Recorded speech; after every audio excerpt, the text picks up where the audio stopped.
Welcome. In the past weeks, you've heard me talk about beliefs and how the beliefs in your life can change your perception or who you are. As I was thinking of that, I realized that words and how words take an effect of your beliefs. Now, the words in our vocabulary really have an enormous effect on our perception and the others around us. When you describe a person, a place, or an object with words like negative, depressing, miserable, unhappy, gloomy, heartbreaking, tragic, catastrophic, terrible, dreadful, awful, appalling, inexcusable, unforgivable, reprehensible. Those are big kid words there. You get this picture in your mind that facilitates a perception of what someone's talking about, don't you? If they're using those words and they put it in front of something, you get this feeling, and most of the time those words are describing something in a negative fashion. Now, I'm a firm believer that we all need to change our vocabulary with words that we've instilled with negative beliefs. Now, there's some things that you say to people, and it gets those yeah, but people, or those however people, and I call those people the debaters. No matter what you say, they're going to debate it, and it usually has a word in there like miserable or unhappy, gloomy, unforgivable, reprehensible. I'm going to tell you a story. This is something that happened about 2 years ago, and it changed my life. And there was just one word that did so. Now, as I'm talking about vocabulary, please listen to this story. Any of you ever been to a Starbucks before?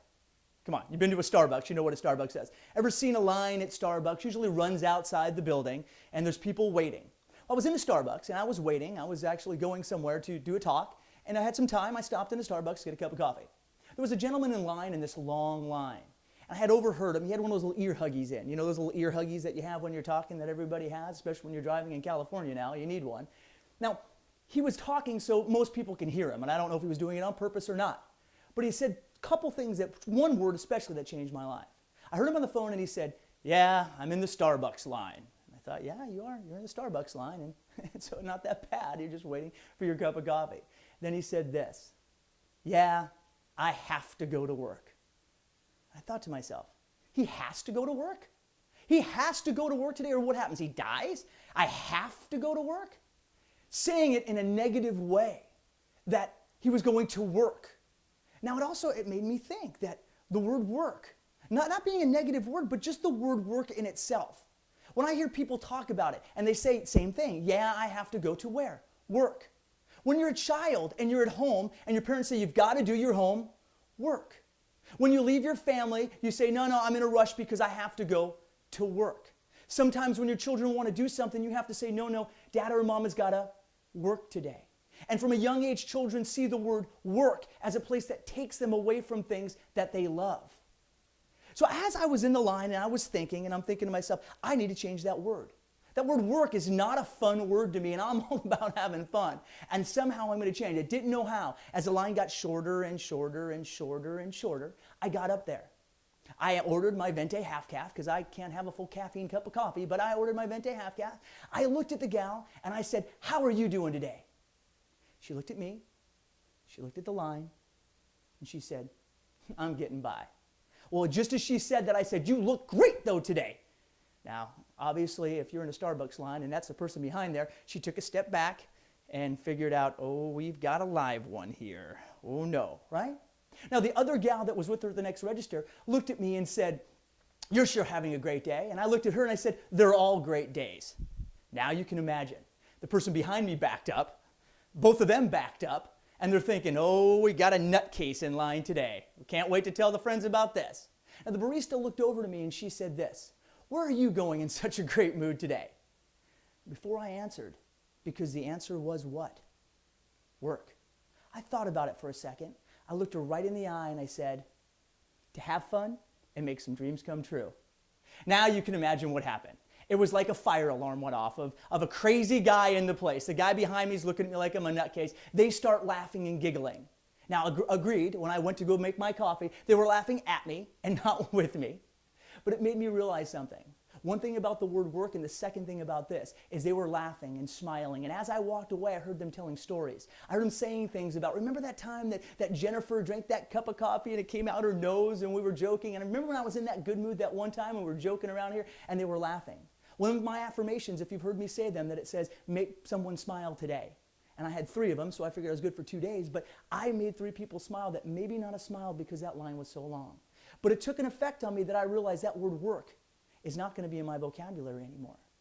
So being like that, and when you are thinking about that word, think about it. If you call me today at where my office is and I answer the phone, you're going to say, where are you? I'm going to say, having fun and making dreams come true. Well, with that, I realized with my kids is a big thing. Now, at a young age, my son had asked me just when he could talk, what do you do, Dada? I told him, Dada motivates. Dada goes motivate people. So he knows that I motivate people. Well, as I leave every single morning and I kiss my kids, I say kisses around the house, I kiss them, and they say something to me. They say this: motivate, fly up there, and make dreams come true. Well, obviously they say motivate because they know that I told them I do that. Fly up there because I'm guessing they think I'm Superman, and there's no reason to change that right there. But they say the big thing: make dreams come true, knowing that that's what I do. Now, that is a huge thing. So each day that I do that, that's what's happening, changing those small words like that. Now, about 2 years ago, my son looked at me and he came to me. As I was giving kisses around the house, he told me to motivate, fly up there, make dreams come true. He looked at me and said, Dada, when I get big like you, can I put on a tie and go motivate and make dreams come true? Wow.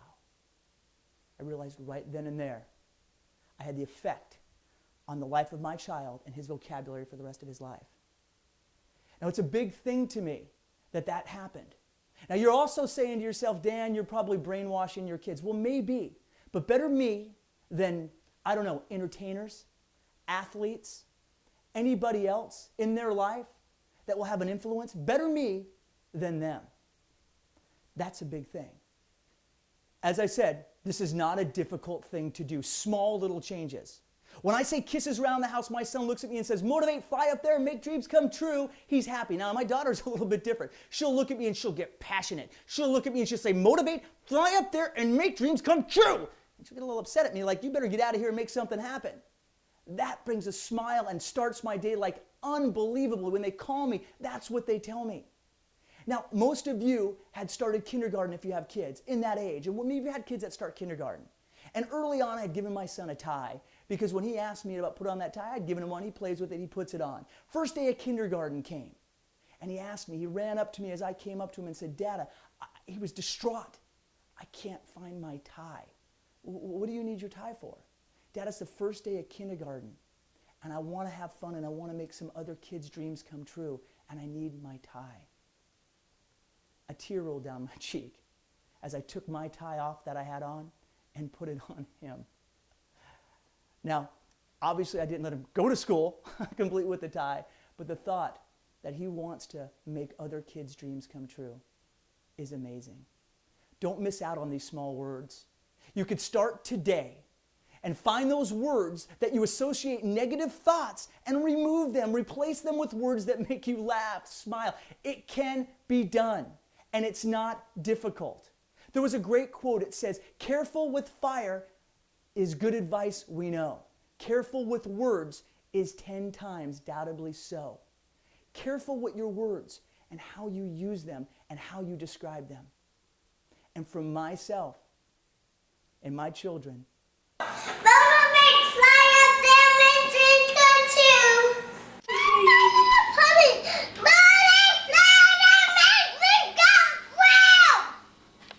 you all go do the same. Have some fun and make some dreams come true. To get more information on this subject and many other life-changing principles, please get a copy of my book, Wake Up, Jumpstart the Life You've Always Had in Mind. It's all about making a leap, the fundamental change in the way you envision your life. It'll help you fine-tune the circuitry in your head to make changes necessary to face the adversities and challenges with your everyday life without being defeated by those tests. You can make change and still be true to who you are. You can be different. Your life can be fun. You can love what you do. Your life can make a difference. You just have to be ready to wake up. It's available at Amazon.com, Barnes & Noble, BarnesandNoble.com, and right here on my website. Hey, you can also email me below. I'd love to hear your thoughts, your breakdowns, your triumphs. I love hearing your stories. Go out and make today count.